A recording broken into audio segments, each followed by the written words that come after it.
Hello, I am Bishop Allyson Abrams.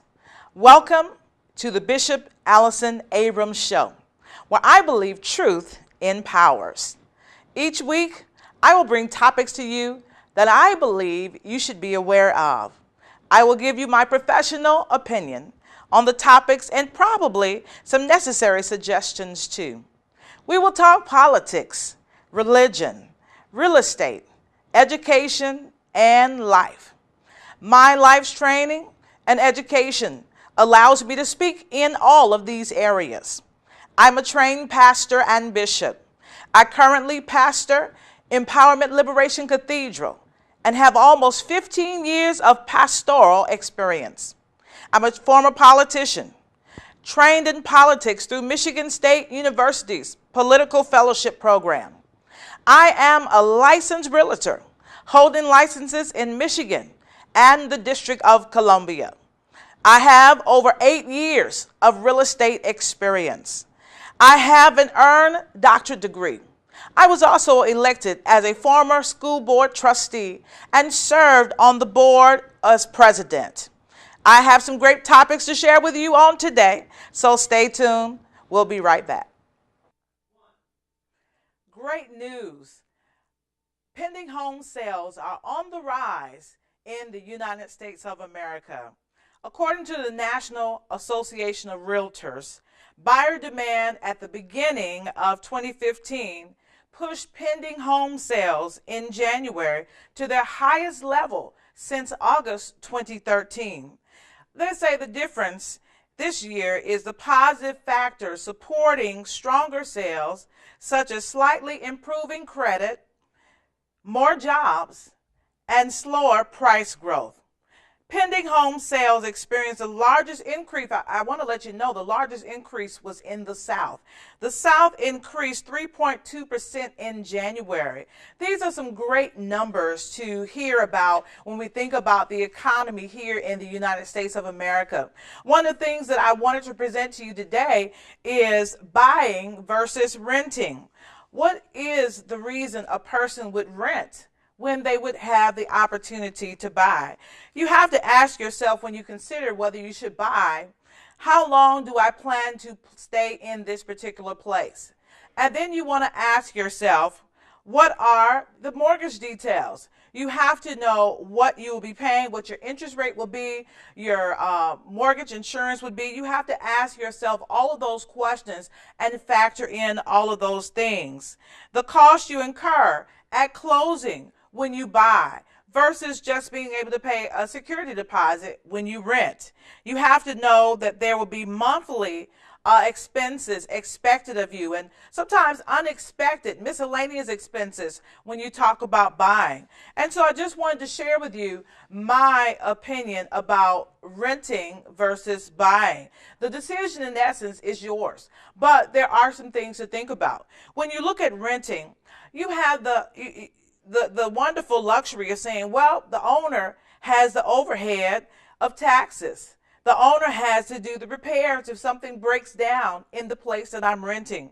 The owner is the one who has most of the financial overhead.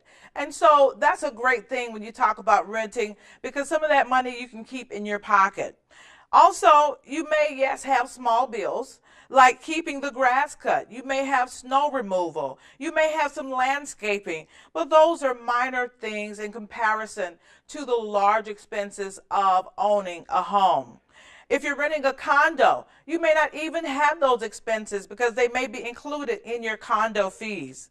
However, the downside of renting, when I look at it, is that you don't own anything. And the American dream is to, at some point, own your own home. You know, we talk about that white picket fence. That is the American dream, to have the family and the home.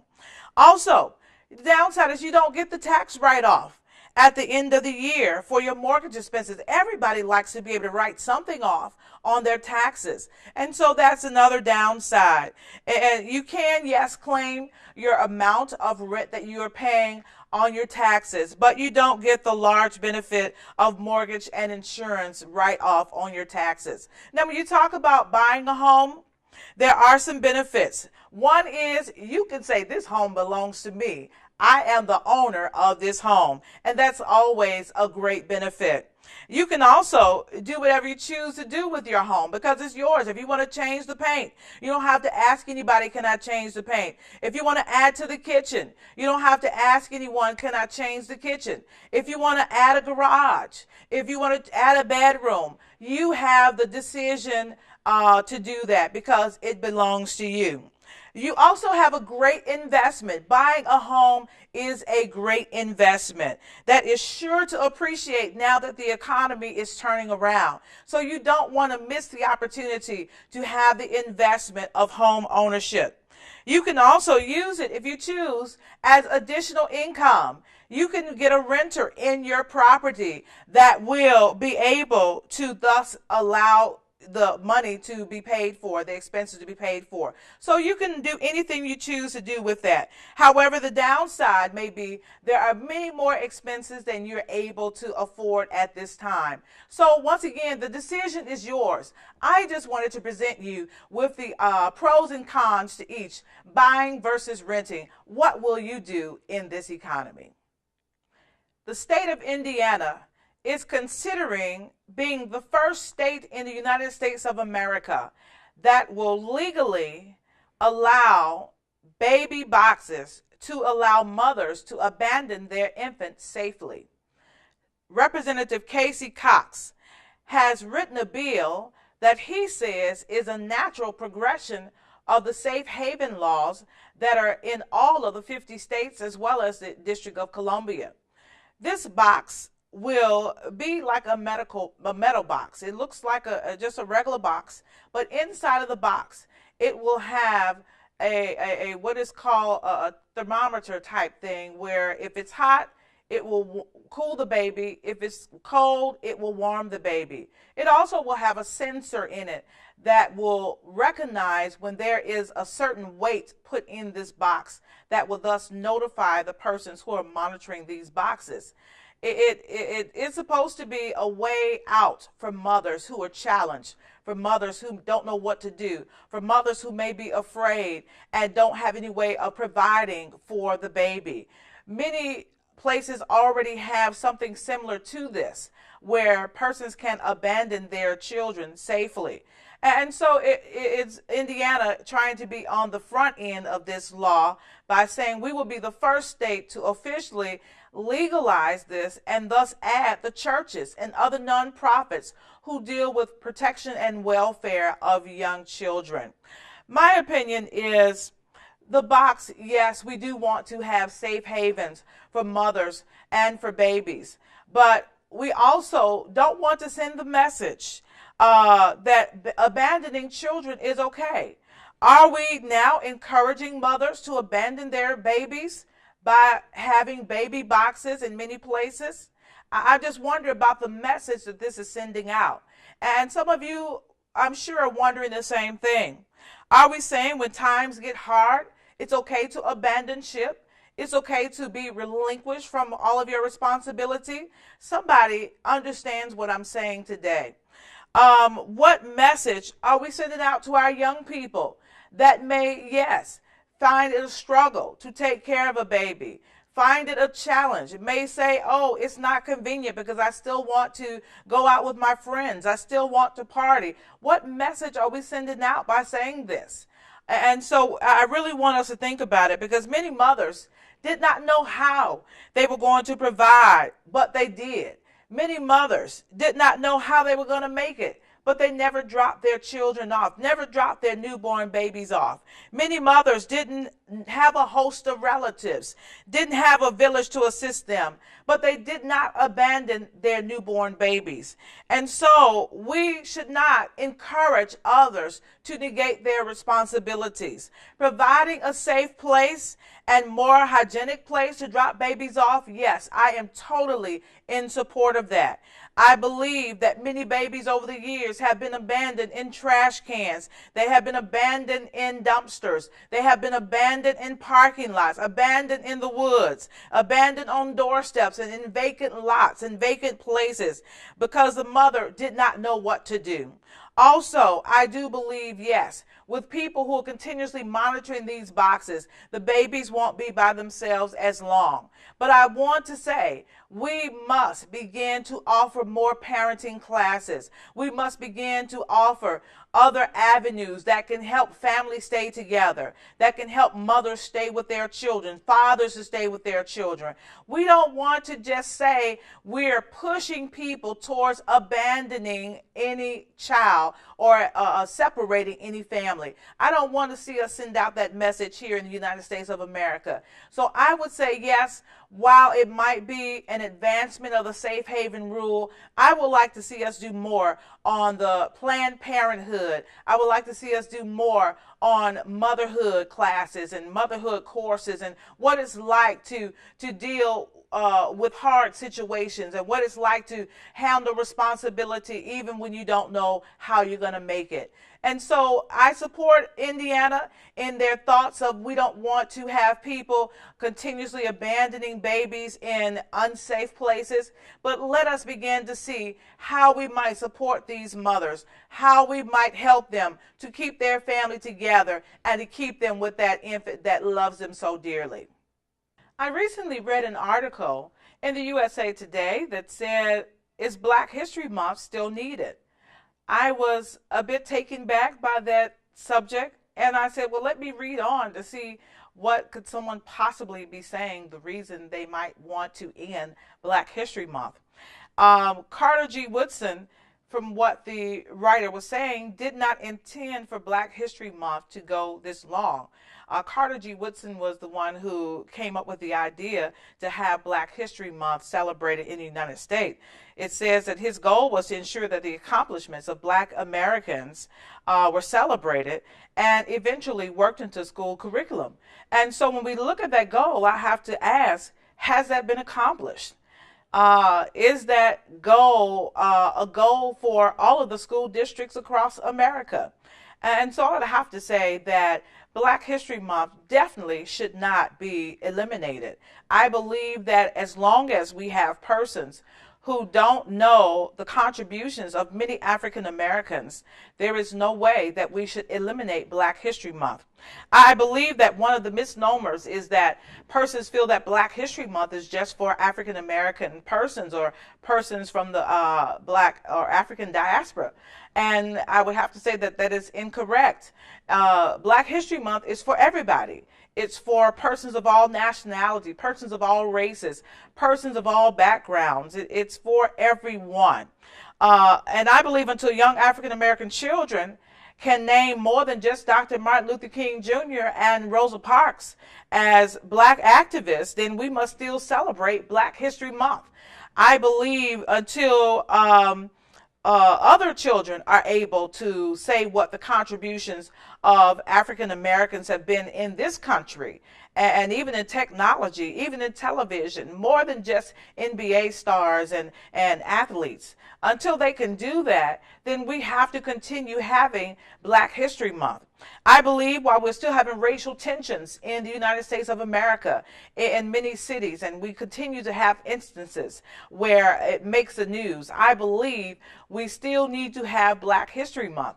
We cannot not have Black History Month when African Americans in many places still here in the United States of America are not considered equal to other races, are not considered on the same level as other races and persons of other ethnic backgrounds.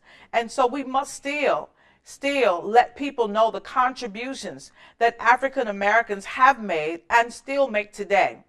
I would not want to see us leave Black History Month out of the curriculums that are being taught all across the country on today.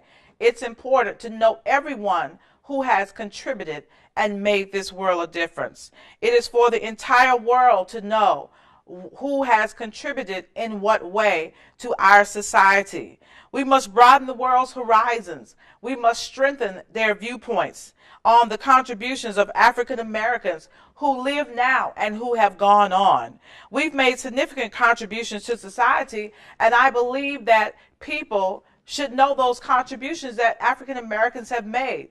So let us not sit down on this talk about removing Black History Month. Let us raise our voices. Let us make sure that we are fighting for Black History Month to continue.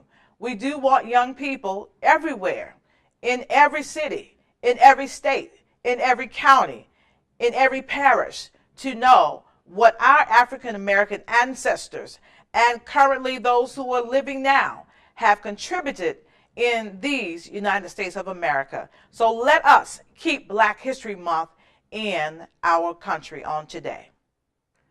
College-educated millennials are causing a shift in U.S. cities all across America. The long-standing urban-suburban divide in education, in race, in income, and other characteristics is being turned around by college-educated millennials who are crowding inner cities. For most cities, the downtown in the past was the poorest area. It was the least educated area. It was the divide between races. But now we have a total shift that has occurred in many inner city areas in the United States of America. Since 1990, urban downtown and central neighborhoods have attracted significantly more young people. They've attracted those who are educated. They've attracted high-income residents. And they've attracted those who aren't afraid of diversity. The percentage of adults with four-year college degrees in Charlotte rose from 20% to 52%. So we're seeing a shift in the urban centers of America on today. It is a great thing because the millennials like walkable neighborhoods.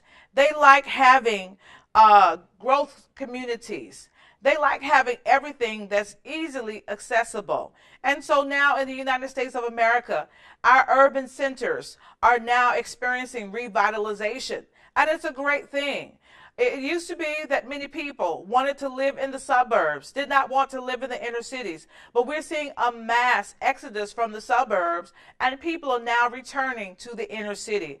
And so what city you're in, you may want to look and see how has development been going in the last 5 years. Look at your inner city and see how has development been going in the last 2 years. What is going on? What is the strategy? What is the plan? I believe that you will see they are revitalizing all of the urban centers, all of the inner city areas, and allowing for change to come. I believe that there is a rise of people moving back to the inner city because people enjoy being able to walk down the street and be able to do everything they need to do versus having to get in their car, drive a mile to the grocery store. Anybody think about driving to the grocery store and sometimes change your mind? And people don't want to have to get in their car and have to drive 2 miles to the cleaners. How many people like and enjoy just being able to walk down the street to the cleaners and walk back to your home? These are the things that are attracting the millennials into the inner cities and to downtown areas. People sometimes don't want to get in their car and have to drive for 5 miles to go to the shopping center, to go to the shopping mall, and to go to restaurants because you don't want to eat at home. So these are things that you have to think about. And now with smart growth communities, everything is right there for you. And so those millennials, they love having everything right there at their fingertips. Urban downtowns all across America, I believe, are getting a makeover at this time. So drive through downtown areas and begin to see what's going on. Begin to look and see what's happening. Begin to look at the real estate development that is occurring in your area. Downtown, the way I see it, does not look the same. It doesn't look the way it looked 10 years ago. Doesn't look the way it looked 5 years ago. It doesn't even look the way it looked last year. And so I would say, begin to look at what's happening. Begin to look at and recognize the people that are riding bikes in the downtown areas. Begin to look at the people who are jogging and walking their dogs in the downtown area. Begin to look at the people who may be even wanting an Uber ride, wanting a Lyft ride. Begin to look at those people, and that will begin to give you some sign of what is occurring in our revitalization in our inner urban areas. I believe that that white flight that occurred after World War II it was something of the past. I believe many people are not afraid to live together in harmony. I believe many people are not afraid of diversity. I believe many people are now embracing cultural differences. And so let's look at the millennials. Is there something that they are saying to us? Is there something that we can hear by their actions in moving back to the inner city? So we want to now begin to look at what is the inner city offering. Is it time now that we may begin to consider selling our homes in the suburbs and moving back to the inner city? Something to think about. Meditation and prayer. What is your practice? Everyone, I believe, should have a spiritual practice, a thing that you do each and every day. Meditation, I believe, is a good practice to have. You can set times in the morning when you meditate.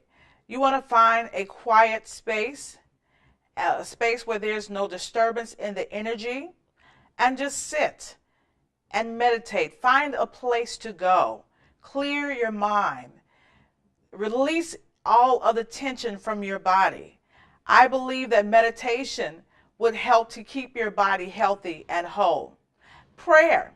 Prayer is something I wholeheartedly believe in as a pastor and bishop. I believe that prayer is something that we should do more than once per day. I believe prayer should occur in the mornings. Why wouldn't you start your day with prayer? Some of you can testify that when you start your day with prayer, your day goes much better than on those days when you omitted the prayer, when you forgot to pray, when you were too busy to pray. So I believe that when you start your day with prayer, you then set yourself up for a better day. But I also believe that somewhere in the middle of the day, you should then find a place and time to go before the Lord again. And so set a time on your calendar, maybe right before you go to lunch, maybe after you come from lunch. Set a time for prayer in the middle of the day. And I just am a whole heart believer that you should pray before you end the day. I believe that prayer should be something that you do at the night. You don't have to necessarily pray when you go to bed, but do get a prayer in at the end of the day. Prayer, we know, causes us to have a stronger relationship with God. Prayer is our conversation that we have with our Creator, with our Maker. Prayer is our talk that we have with the higher power. And so prayer should be a part of your everyday routine. I believe that prayer changes things. I believe that God answers our prayers. Sometimes we may not get the answer we want, but that does not mean that God did not answer our prayer. And so I believe that we have to set a time each and every day on our calendar for God. Set a time each and every day where we go before the Lord. I believe that nowadays people are so busy that they don't take time out to pray. So let meditation and prayer be a part of your daily routine. See, won't your days be better? Thank you so much for tuning in to the Bishop Allyson Abrams Show on today. We look forward to bringing you new, exciting topics that are sure to stir your soul. Tune in each week, and remember, truth empowers. You see, church, I just believe that we would really look back over our lives and